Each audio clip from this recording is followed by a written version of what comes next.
At the start of the 1860s, the thought of a railroad running from the Atlantic Ocean to the Pacific Ocean seemed like an impossible dream.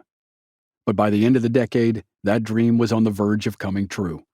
It took a bloody and costly civil war to finally put the dream into motion. President Abraham Lincoln saw the importance of railroads to the Union cause, and he convinced Congress to allocate funds for a nationwide track. Throughout the back half of the 1860s, two railroad companies, the Union Pacific and the Central Pacific, laid rails across America. They traversed prairies, mountains, and deserts. They blasted tunnels through granite, built bridges over rivers, and survived Native American attacks. They lived through blistering heat, freezing cold, sand-blasting dust storms, and white-out blizzards. And for the Union Pacific workers, most of them anyway, they lived through hell-on-wheels towns. In the town of Echo, Utah, where Echo Canyon turns into Weber Canyon, it was said that 7 skeletons were found under one saloon when the Union Pacific left town. By May of 1869, more than 1,500 miles of track had been laid. Tens of thousands of Chinese, Irish, and American workers hammered millions of iron spikes into place. Now, they knew it was only a matter of days until the final spike would be hammered home. But it was still a race. The Union Pacific approached the final meeting spot of Promontory Summit, Utah, from the east. The Central Pacific approached from the west. There were just a couple miles of open ground between the two railroads, and they both wanted to claim the land by being the first to lay tracks on it.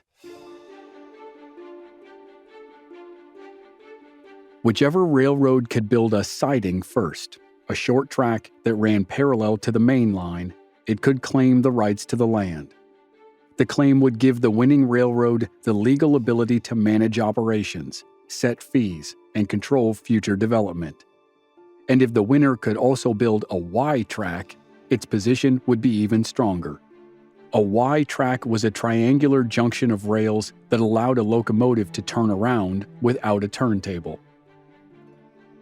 The Central Pacific had already negotiated a deal to give it eventual control over the all-important town of Ogden, Utah. In the most basic terms, Ogden would be the business headquarters of the new completed railroad. But since Promontory Summit was the ceremonial junction of the two railroads, the one everyone would know and celebrate, it still held immense power. Both railroads wanted it. Charles Crocker of the Central Pacific made his move. He ordered a special construction train to be loaded with supplies, and he assembled a crew of seasoned Chinese workers. The plan was to send James Strobridge, the Central Pacific superintendent, and the Chinese crew out on May 10th and begin construction on the siding and Y track in the pre-dawn hours. Hopefully, they could finish the work before the Union Pacific learned of the attempt. But Crocker wasn't the first person with the idea. Unfortunately for him, he was the second. On the night of May 9th, Grenville Dodge of the Union Pacific sent his crews to do the same thing. They worked all night under lantern light, and when the Central Pacific crew showed up the next morning before dawn, the Union Pacific siding and Y track were complete.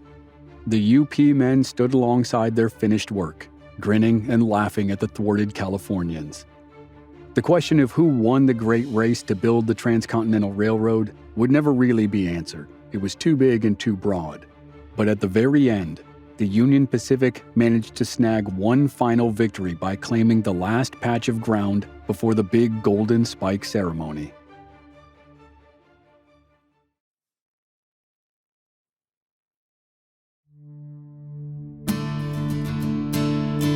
From Black Barrel Media, this is Legends of the Old West. I'm your host, Chris Wimmer, and this season is Hell on Wheels, the epic story of the Transcontinental Railroad. Despite countless hardships and obstacles, the Union Pacific and the Central Pacific did what many thought was impossible. They connected the American nation by rail. This is Episode 6, Golden Spike.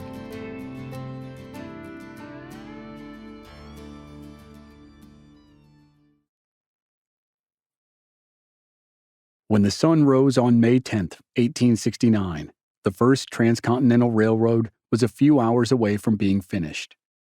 Over the last few days, People had poured into northern Utah for the celebrations. Excitement built across the country as trains loaded with dignitaries, executives, and reporters headed west to Promontory Summit to witness the ceremony. The triumphal moment was supposed to happen on May 8th, but true to form, the Union Pacific suffered one last delay. On the morning of May 6th, a Union Pacific train approached an isolated outpost called Piedmont, Wyoming. Piedmont was a tie-cutting camp nestled in the foothills just east of the Utah border. And as the train approached, trouble brewed in camp. Word passed that a special guest was in the lead car. His presence fueled anger. A mob of around 300 laborers armed themselves and waited for the train to pull in. They had a score to settle.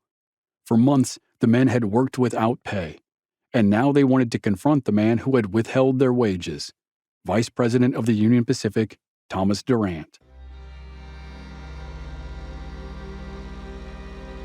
Durant wasn't the only important man in the lead car. He was accompanied by John Duffy, the railroad company's director. The two men were on their way to Promontory for the big celebration. But as the train neared Piedmont, it jolted to a stop.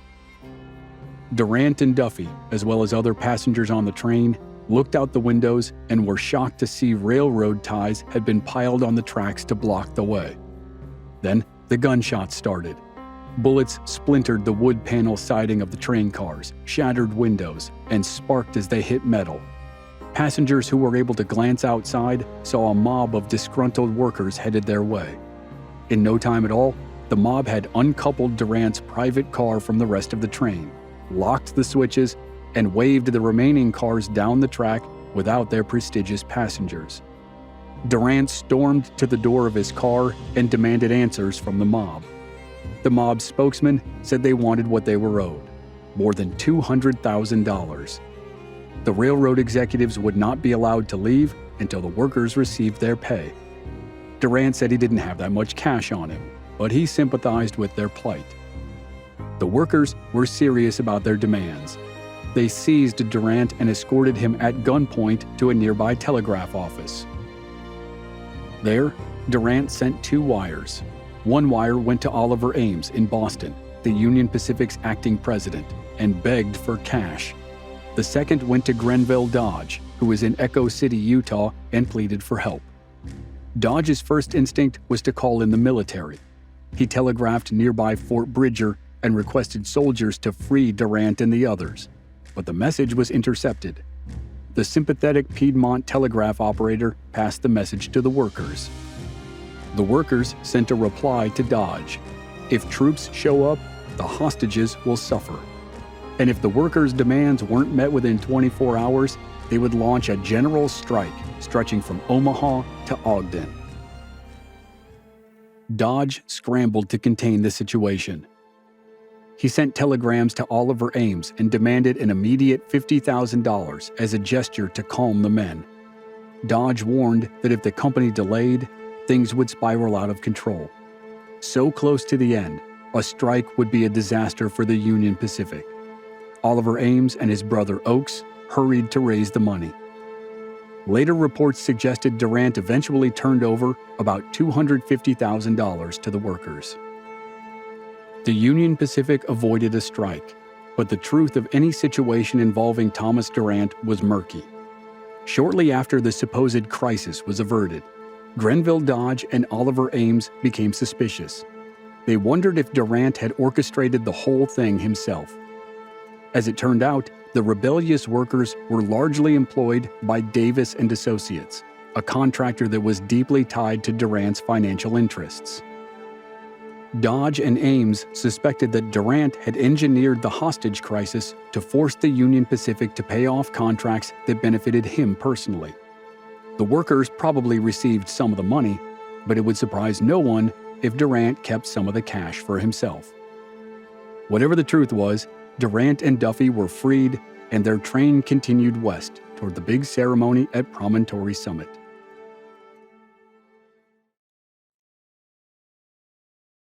By the late morning of May 10, 1869, the celebration at Promontory Summit was ready to begin. Two gleaming locomotives sat on the track facing each other, the Central Pacific's Jupiter, and the Union Pacific's number 119. Each locomotive's engineer sat proudly on top of his engine as steam hissed from the valves. Dignitaries, executives, reporters, and workers gathered for the show, and telegraph operators waited to spread the news across the nation. Workers brought up a ceremonial railroad tie. Dignitaries presented 3 ceremonial spikes, one made of gold from California, one made of silver from Nevada, and one from Arizona Territory that was a regular iron spike but with silver plating around the sides and gold plating on the top. The 3 spikes were given to Leland Stanford, president of the Central Pacific and chief investor of the Big Four, and Thomas Durant, vice president of the Union Pacific. Lastly, Stanford received a second, higher quality golden spike, which would be considered the symbolic final spike. The final spike was engraved on all 4 sides. 2 sides contained the names of the railroad's officers and directors. One side had the start date, January 8, 1863, and the completion date, May 8, 1869. The 4th side bore a message that read, "May God continue the unity of our country, as this railroad unites the 2 great oceans of the world." And on the top were the words, "The Final Spike." Several men gave speeches, and then it was time for the big moment. Organizers handed a silver-plated spike hammer to Leland Stanford. He and Thomas Durant used the hammer to gently tap 3 ceremonial spikes so as not to damage them. Workers quickly removed the special railroad tie, the spikes, and the spike hammer and placed them under guard so they wouldn't be stolen. Workers brought up a regular railroad tie, a regular spike, and a regular spike hammer for the driving of the real final spike. Leland Stanford had the honor of taking the first swing. He reared back, lifted the hammer high in the air, and brought it down in a mighty blow. And he missed the spike. The hammer hit the railroad tie with an anticlimactic thud. Thomas Durant accepted the hammer, and his swing missed the spike and the tie. Durant blamed his embarrassing attempt on a severe headache, which was likely caused by a hangover from the previous night's party, and prompted him to opt out of giving a speech earlier in the ceremony.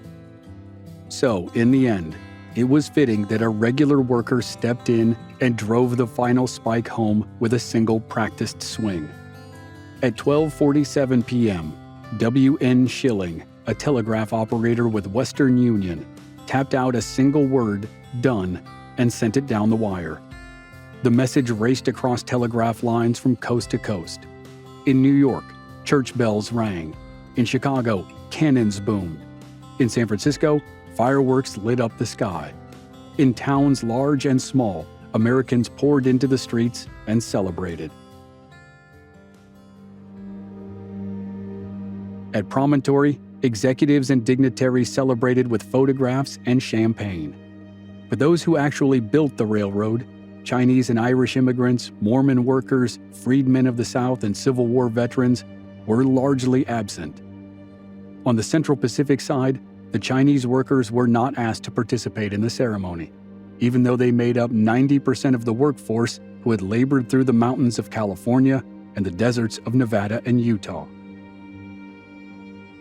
On the Union Pacific side, brothers Jack and Dan Casement, the construction bosses who were vital to the effort, were also conspicuously absent. It was a fitting symbol for the Transcontinental Railroad itself, a monumental achievement built on unseen sacrifices by men whose names would never be known, and honors and celebrations for the few at the top who rarely, if ever, set foot on the line. And as the ceremonies began to die down, problems started to bubble up through the cracks in the foundation of the railroad.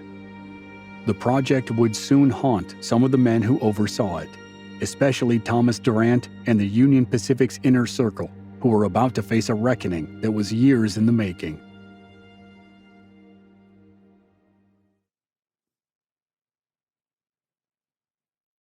For Thomas Durant and the insiders at the Union Pacific, it was time to pay the piper. Both railroads were open for business and starting to make money moving goods and people across the country. But Durant had to account for the millions of dollars he had siphoned from the project over the years.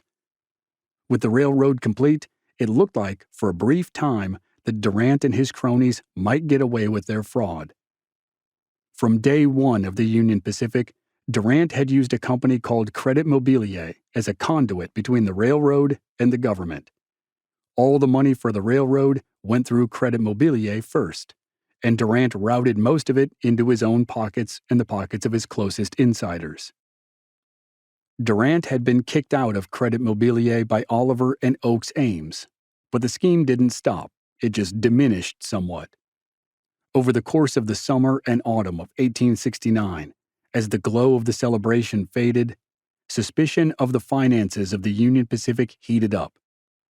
In March of 1869, 2 months before the Golden Spike ceremony, Ulysses S. Grant took the oath of office as President of the United States.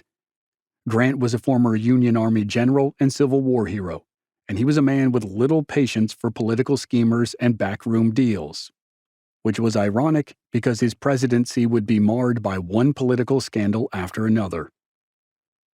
When Durant's name surfaced amid the growing list of the Union Pacific's unresolved corruption problems, Grant acted swiftly. In late 1869, Grant stripped Durant of his title as Vice President of the Union Pacific, and the move foreshadowed the dark clouds of a political storm. The storm erupted in September of 1872, 3 years after the last spike was driven. Henry McComb, one of the original insiders of the Credit Mobilier construction company, felt he had been cheated out of his share of the profits. In retaliation, he leaked a trove of incriminating documents to the New York Sun newspaper. McComb gave them letters, stock transactions, and secret memos that laid bare what McComb called the inside ring, a scheme that stretched from Thomas Durant to the highest offices of Congress. With the information, the New York Sun wrote a damning exposé which revealed that Credit Mobilier had funneled enormous profits into the pockets of congressmen, railroad executives, and insiders. Stocks had been sold at steep discounts in exchange for political favors. Investigations into the corruption had been stalled, and subsidies had been approved. The scheme had been elegant in its simplicity, but staggering in its scale. After public revelations, Congress launched a formal investigation. Soon, testimony from whistleblowers and the accused, including Congressman Oakes Ames, explained the inner workings of the operation. Dozens of powerful men were implicated. The list ran like a roll call of the nation's leadership, including Vice President Schuyler Colfax, Speaker of the House James Blaine, and Representative James Garfield, who would eventually become president. The fallout was immediate and severe. Oakes Ames, dubbed Hoax Ames by newspapers, was censured by the House of Representatives. A few months later, he died under the weight of the scandal. Vice President Colfax, a once rising political star, saw his career disintegrate. Others like James Garfield narrowly survived, but public trust in the federal government plummeted. One newspaper branded the affair, quote, the most damning financial swindle in American history. And the Credit Mobilier scandal was one of the factors which led to a worldwide financial crisis the following year that would be called the Panic of 1873. For Thomas Durant, the exposure marked the final collapse. He spent the rest of his life chasing redemption, or at least reinvention. Over the next 13 years, Durant tried to launch new railroads and searched for investors in New York and Florida. But he spent many of his days bogged down by lawsuits, such as those from contractors who still hadn't been paid for building the Union Pacific. Former allies turned their backs, and government agencies demanded audits. Thomas Durant died in 1885, alone and largely forgotten by the public. He played a significant role in the greatest railroad achievement in American history, but in the process, he nearly destroyed the public's faith in how it was done.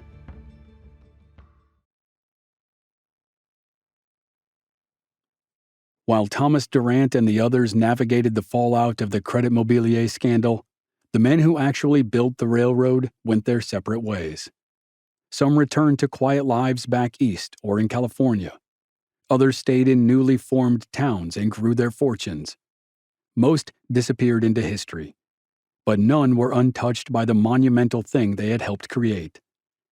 Grenville Dodge left the Union Pacific Railroad not long after the Golden Spike ceremony. He briefly dabbled in politics and served a single term in Congress as a representative from Iowa. After stepping down, Dodge spent the next 20 years as one of America's premier railroad consultants. He advised on lines across the Midwest, the Rockies, and even projects in Russia and Peru. At veterans' reunions and engineering conventions, he was treated like an elder statesman. But Dodge rarely sought the spotlight. He liked to say, the tracks spoke for themselves. Jack Casement, the iron-willed construction boss who was Dodge's right-hand man, returned to Painesville, Ohio. He invested in real estate, ran local businesses, and became a respected community leader. Without the hard-nosed military discipline he instilled in the Union Pacific workers, it's hard to know how successful the railroad would have been.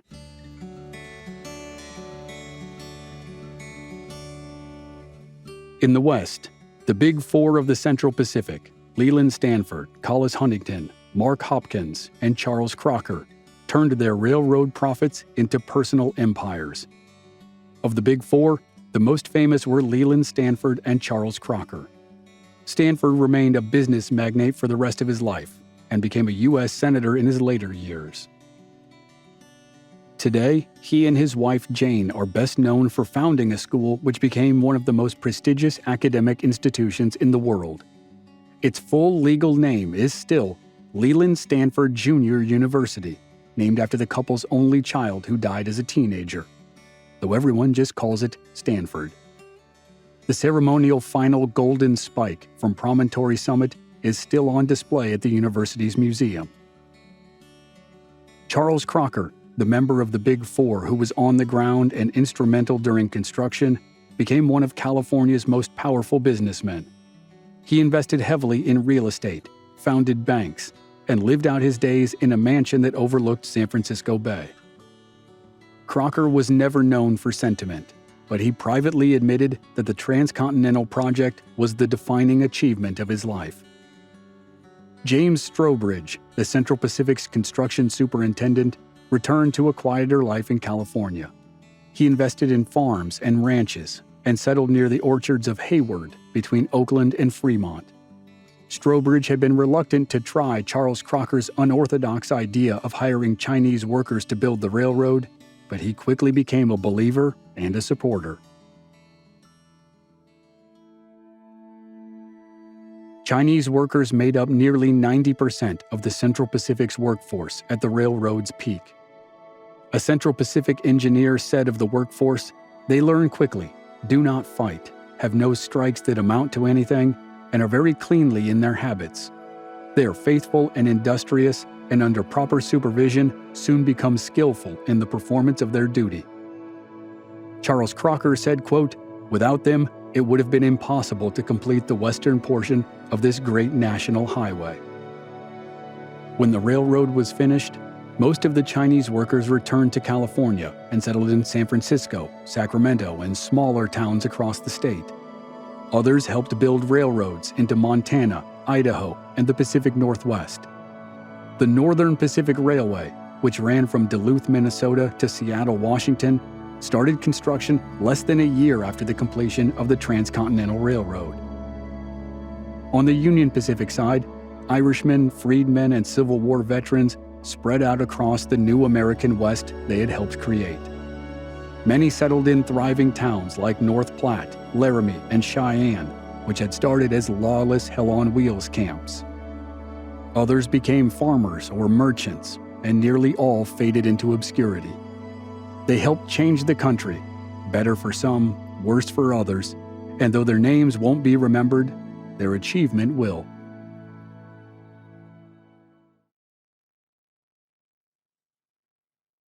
For the railroads themselves, the Union Pacific barely survived the Credit Mobilier fallout. The scandal left the company saddled with heavy debt and a battered reputation. As lawsuits mounted, investors fled. and throughout the 1870s, the company teetered on the brink of collapse. In 1880, railroad tycoon Jay Gould seized control of the Union Pacific and began the long process of stabilizing it. Meanwhile, the Central Pacific slowly became part of a larger portfolio of rail systems which were controlled by the Southern Pacific Railroad, a company created by two of the Big Four, Leland Stanford and Collis Huntington, in 1884. The sprawling network of rail systems all over the country continued to grow for more than 60 years, until Americans began to rely more heavily on automobiles for transportation. In 1996, nearly 140 years after the Great Race, the Union Pacific absorbed the Southern Pacific, included in the merger with the Central Pacific's original assets. Today, the Union Pacific Railroad still operates the network of systems and the individual railroad, though the Union Pacific carries far more freight than people these days. In the Old West era, people used the train to pour into the Great Plains, the Rocky Mountains, and the Pacific Coast. As those people built homes and businesses, they needed money. Gold moved east and currency flowed west, much of it on the railroad. One of the first instances of attempted train robbery in the West was the attack by an outlaw gang on the Union Pacific in Laramie in the summer of 1868, and it didn't take long for the relatively new crime of train robbery to become wildly popular.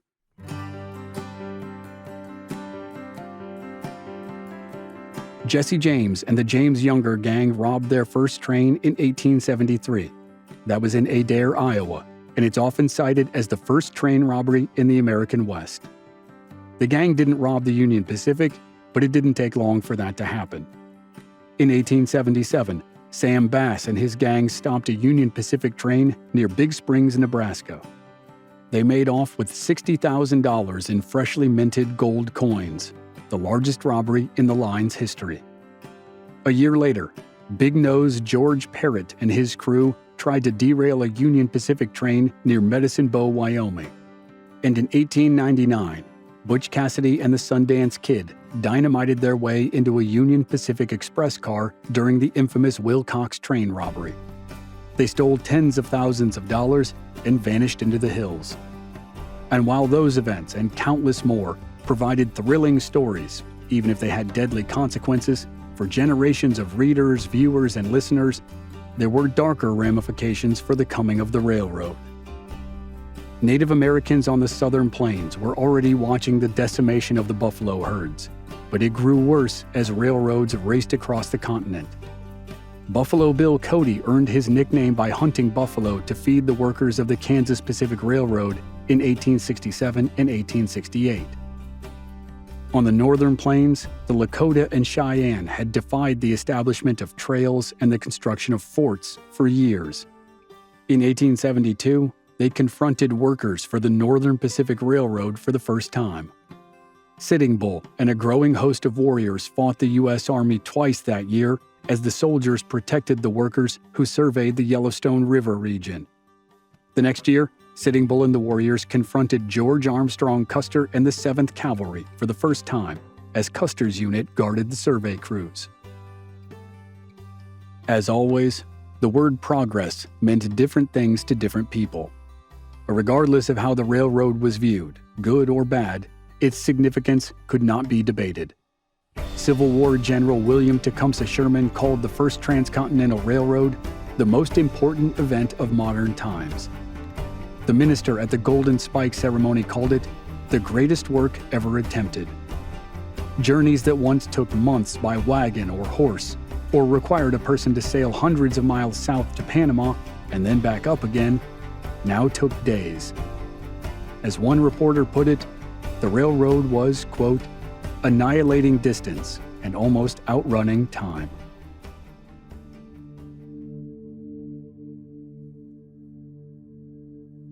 Next time on Legends of the Old West, it's two sets of stories which fall under the often requested category of the Pinkertons.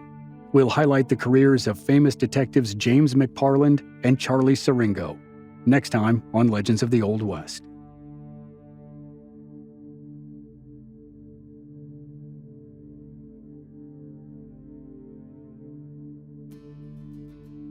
Members of our Black Barrel Plus program don't have to wait week to week to receive new episodes.